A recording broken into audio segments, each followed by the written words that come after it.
Your retirement plan is all wrong, says Larry Kotlikoff. And I could not agree more. Big fan of old Larry. Let's read this article that my man, someone had sent this to me from Barron's. And there's my man Larry with his dad body, which I like. You know, I got a little bit of a pudge there. Apparently the ladies like a little pudge, boys. A little bit. I don't want a six pack. They want the pudge, the man body, the dad body. All right, so let's read what he's saying here. Economist Larry Kotlikoff thinks that most financial planners go about it wrong. Rather than helping clients amass wealth, the Boston U professor of economics, who's another notorious grad of BU economics. Oh, AOC, that famous economist, her. Anyway, so this strike one against Larry. There's another guy, Ziv Bodie. I've never been a fan of that guy. For some reason, people in financial planning love Ziv. I don't get it. It doesn't do anything for me. And he's at BU, or he was at BU as well. So strike two against the BU economics departments. But be it as it may, I still like Larry. I interviewed him a long time ago. Anyway, Kotlikoff advises most retirees to wait as long as possible to collect Social Security, even if that means spending down their savings. Yes, I agree. And he says retirees should consider tapping retirement accounts to pay off their mortgages because it's a guaranteed safe return on money.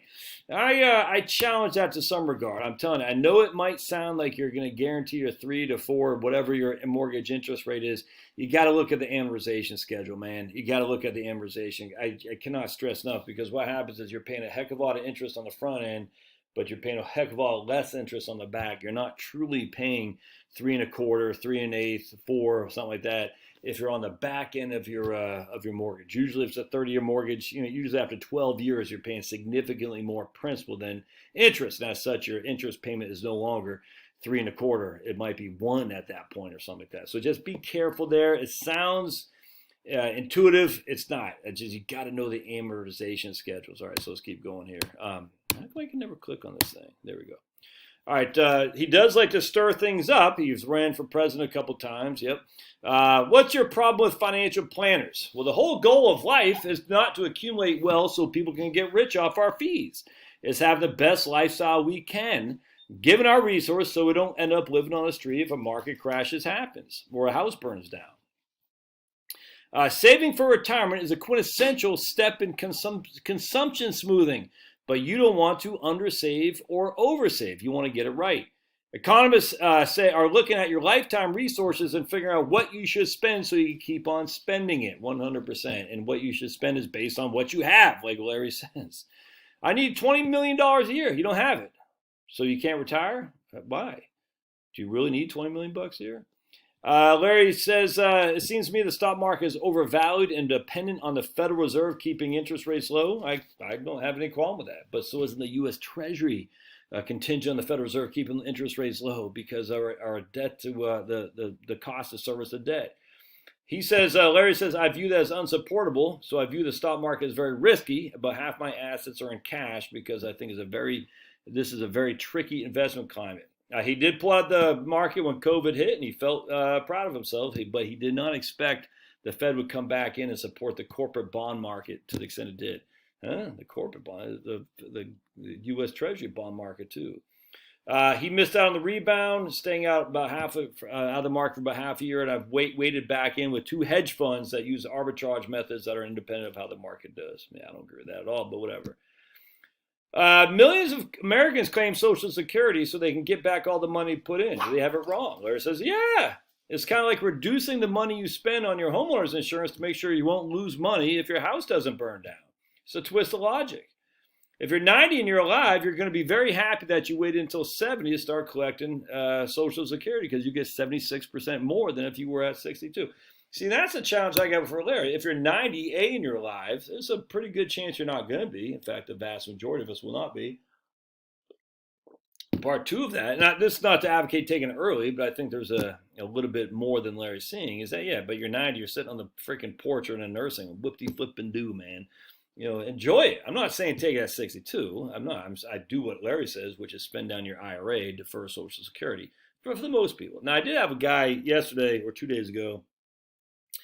He was 8 years younger than his wife, all right, and she's Asian. I can't remember if she's from Southeast Asia, Thailand, Cambodia, I can't remember. But anyway, and those Asians are pretty a thrifty group of people, and they eat well and stuff. And as such, she's going to survive, probably to survive him, to be honest with you. But anyway, long story short, it's like you probably take yours at 62 to open up the window for your wife to take it at 70, even though she's 8 years older than you. Because the longer you wait, the less spousal benefits you'll get because she didn't have a benefit on her own record at all. So every year he waits is a year he won't get Social Security, and a year she won't get her spousal benefit as well. So it just depends on the situation. All right, let's keep going. What are some mistakes that Americans make in retirement? Dealing properly with their home. A lot of people haven't downsized, and there are lots of places in the country that are much cheaper than others. And also, by the way, Larry is now an advocate of reverse mortgages. Interesting. People retire too early. I'm not so sure about that, old Larry.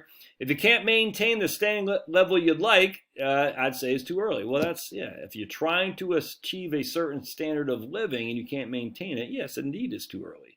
However, you got to identify what that standard of living is beforehand, and that is not an 80% based on 80% of the pre-retirement income. That's just dumb. Many people who stop working early will end up being retired longer than they worked. Maybe. Let's see. I like this one. You grew up working in your dad's department store in Camden, New Jersey. Did you learn anything that helps you now? Small business faces a lot of risk, and there's a chance you'll get hit with the unexpected. In this case, the city fell apart.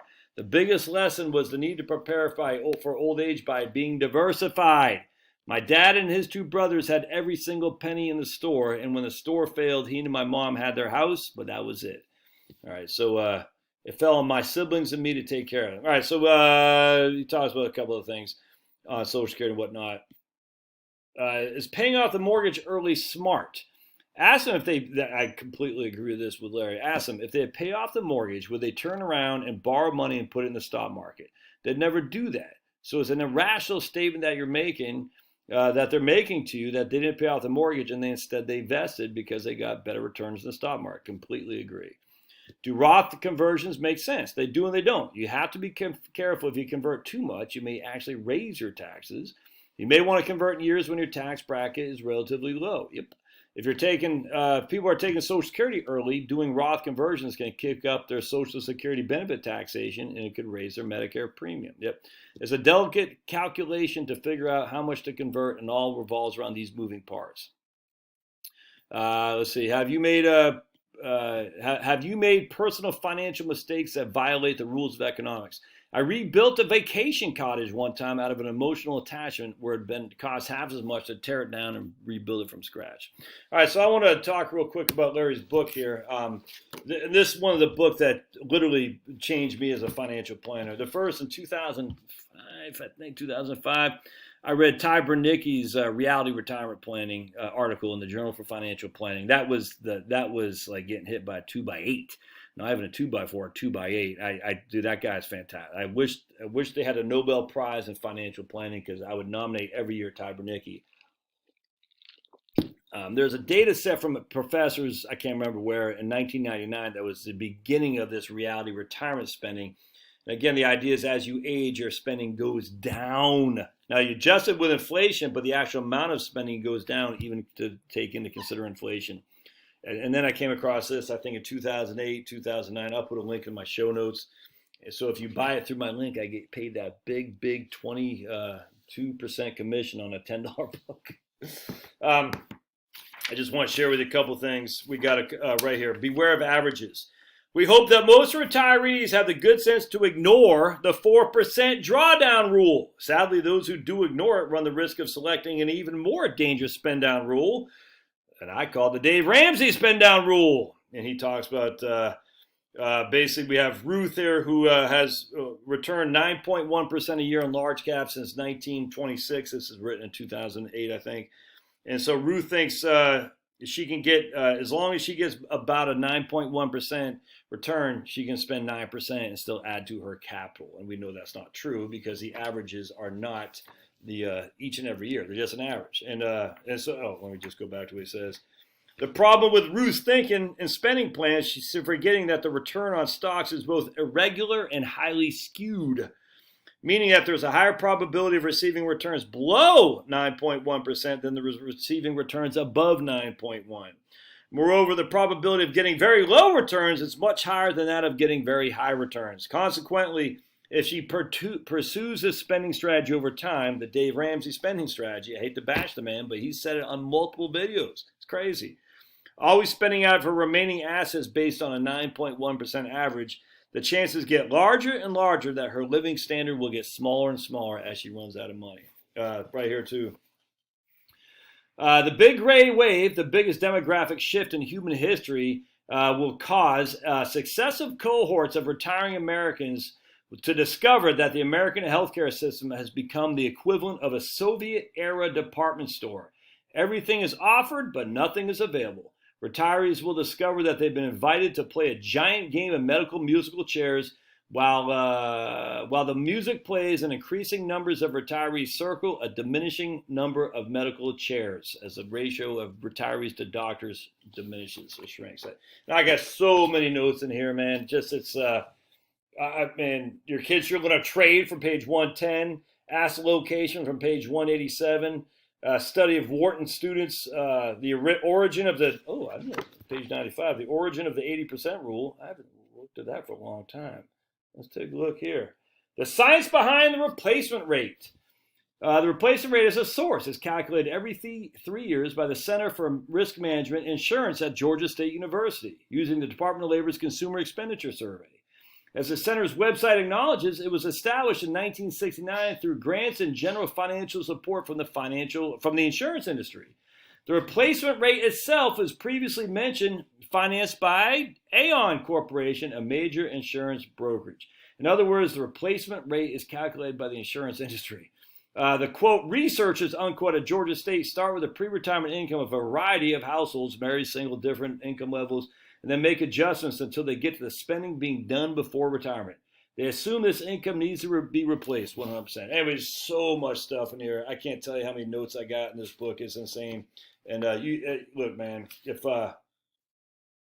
medical musical shares, long-term care, buy long-term care at a young age, pay off mortgage. 3/4 of people managing mutual funds don't beat the market. EBRI study on retirement spending. Yep. Ooh, that's good too. Let's look at that 218. Hold on a second. Because I love EBRI. You know that. 218. Post-retirement versus pre-retirement spending. Spending level much lower than before. 20% said expected their post-retirement to be much lower. About the same. 34% said it'd be about the same. 42% was actual. A little lower, 34% of workers expected their post-retirement spending to be lower than their pre-retirement spending. It's basically what's going on here is 66, 76, 86% of the people spend about the same or a little bit or much lower than they anticipated than they did before they retired. There you go. All right, so that's good stuff, man. Huge fan of Larry. I'll put a link in the show notes. Love to hear your comments. If you're about to retire or 3 to 5 years out, hell, everyone should buy this book. This is 15 years ago, so I'm 51. It's 36. Change everything. It'll change you too. All right, see ya.